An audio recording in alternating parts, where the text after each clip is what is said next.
You guys not working from home? All the COVID-19 going on? We got an email on Friday basically saying, make sure you're bringing all your shit home and be prepared to be asked to work from home. Oh, But we have cool. not actually Lucky been asked you. yet. You play some Panzer 2 along with doing some work. I don't think playing Panzer Core 2 would count as working. Well, alongside you could have your spreadsheet on one side and Panzer on the other. I don't know how effective I would be at my job if I was playing video games while I was trying to work. I don't understand why people are so freaked out about this. I mean, I would say it's scary if you're older. Yeah, exactly. I mean, did you see the latest data from Italy? Yeah, they shut down 60 million people, I think, are on their quarantine line. I mean, it's let's put it this way, Tortuga. It's definitely more serious than flu season. The flu, because but it's only, I would say it's not that much more serious than a flu season. Oh, for sure it is. The flu has a mortality rate of like a fraction of a percent. This at least has a 1% mortality rate. Yeah, but I don't even know how that's being measured. I was just looking at data from the Italians, which, we can actually trust. And I don't know, I should just link it to you guys. Let me just link this. The average mean age of the deceased is 81.4 years old. This clinic had 0 deaths below the age of 50. And only 0.1% of people died from 50 to 59. Those kind of numbers are not scary to me. Well, 0.1 is about what the flu is for everybody, including old people. Like, so when you average this it means across. that it strongly affects old people. But I mean, so that's the take-home point I got. And this is, I think, somewhat corroborated by the fact that in China, the area it struck had a lot of elderly. And so the high death rates that they were reporting were probably kind of an inflated number due to just the population skew. But I think you have to factor in a couple of things. One, a lot of, especially like China and Japan, are aging nations. And so something like this is probably disproportionately scary to countries with larger, older populations. If not from a, like, this is going to kill us all type of a thing, because I think that there's a little bit of that, which is stupid. But like, when you're talking about Japan, it's a rapidly aging country with a lot of old people. So I can understand why Japan would take some pretty heavy-handed measures to respond to that. Now, you're right.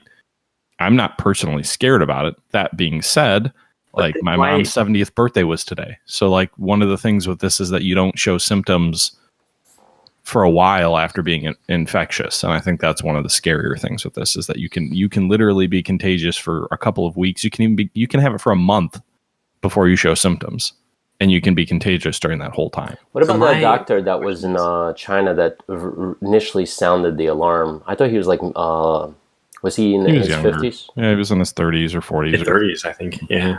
But then, this thing that you can die from the flu when you're in your 30s. Then that's not right, because then on this thing that you just tweeted me, it says below 50, no deaths. So then that can't be accurate. Because if this is from Italy specifically, I believe. This is stats from. I don't even know if it's all of Italy. I think it's just one clinic in Italy. And we know that China just killed the guy anyway, right? Like, let's be. I hope not.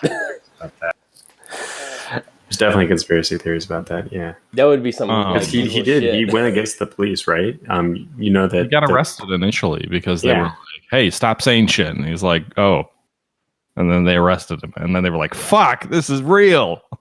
Okay, look at. I think this is actually stats from.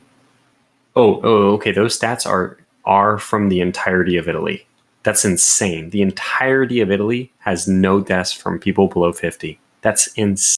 Yeah, but then that's, remarkable. In a great way. It, like, the thing I'm worried about is, I believe China has people under 50 that, we know one guy that died. But there has been one reported 0 to 9 year old death, which is the one category which scares me the most. Because I have 2 kids, but only one, and it obviously wasn't in Italy.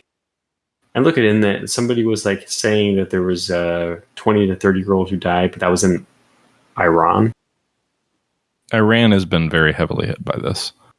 Yeah. And there's been so- some reports that are basically saying like one of the reasons Iran has had such a problem dealing with this is because of the U.S. sanctions on them. So But like our sanctions are effectively killing people. I think also you got to take into account that right now the deaths are low is because we have the resources, and Italy and a lot of these countries have the resources to handle, thousands of patients and such. But when you get into when this becomes a pandemic officially by the WHO and it starts hitting millions and the count goes to millions and then tens of millions, it's going to overwhelm. I could tell you. Maybe. I could. here's I the could. thing- I but mean, here's the for me, thing, I could tell you it firsthand because I did CBRN for the National Guard for the Army, and I could tell you like, the moment they start activating National Guard and Army units, that's when it's serious. I just know that from my instructor when I was doing CBRN, she said something like, everybody thinks the government has the resources to handle large scale events, and we don't. Can you remind me what CBRN is? Chemical, biological, radiological, nuclear, and high yield explosives. Okay, thank you. Yes, it was like my unit's job was to do for like chemical, nuclear, radiological, and high yield explosives. We were supposed to decon, and then for biologics, well, I mean, to be frank, for biologics, my instructor says, to be honest, like what you guys going to be doing is just be collecting bodies because there's nothing really we can do for biologics. I honestly feel like once this gets bigger and bigger and bigger, the hospitals are going to be overwhelmed, and that's the problem, I think. Well, could be. I think the real question with regards to coronavirus comes down to what percentage of people are getting sick but are not being hospitalized.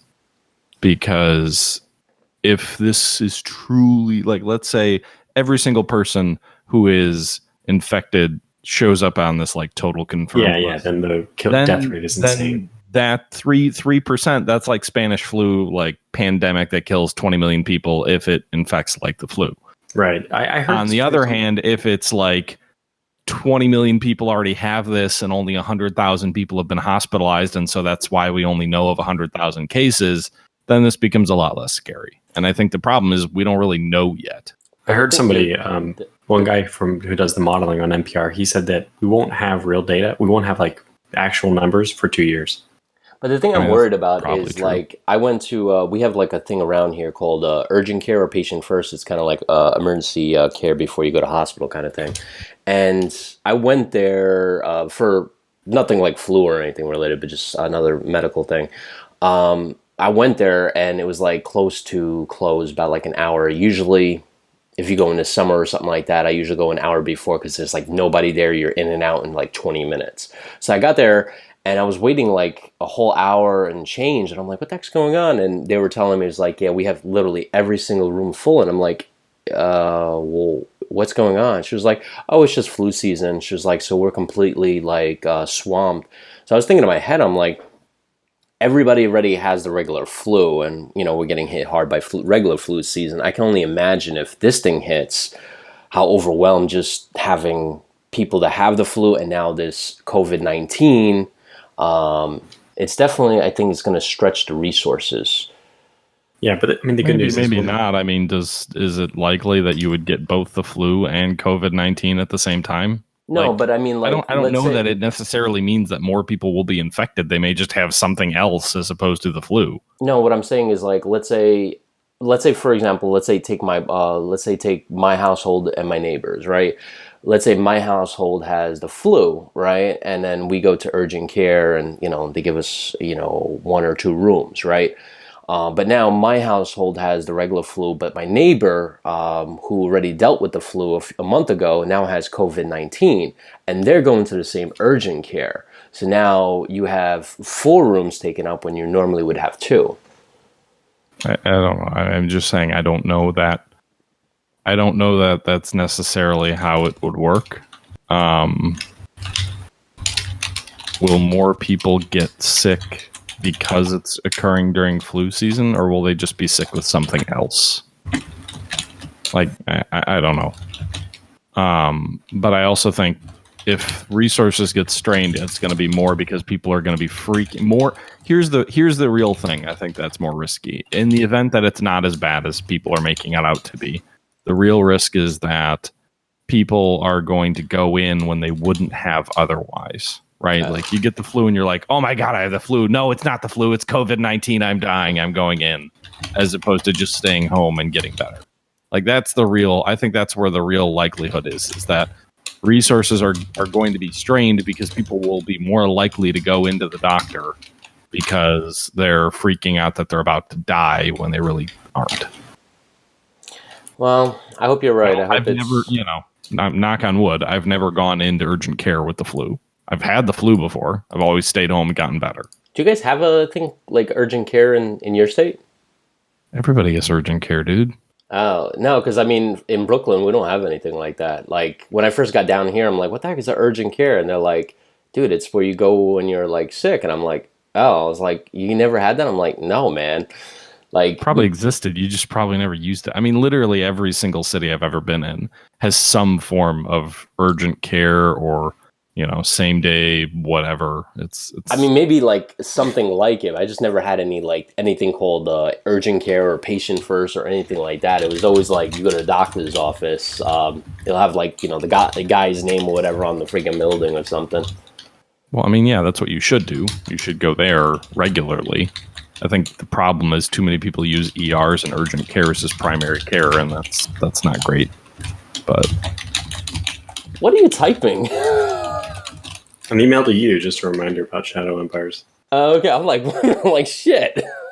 I was making jokes, by the way. This link I shared with you guys, like this dashboard is better than like half the shit we use at work. Well, that's not surprising. This is John Hopkins.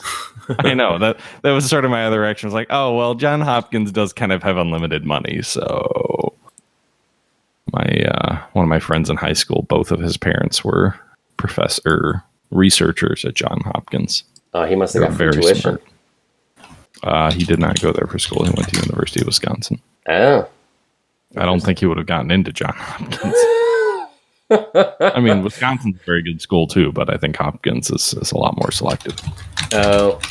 I thought you automatically get in because if your parents are working. No. Oh. My dad went to Harvard. I would not get into Harvard. Your dad went to Harvard?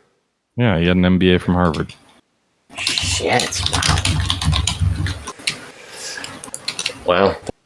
Guess. There's no cases in Gettysburg. I'm going to Gettysburg.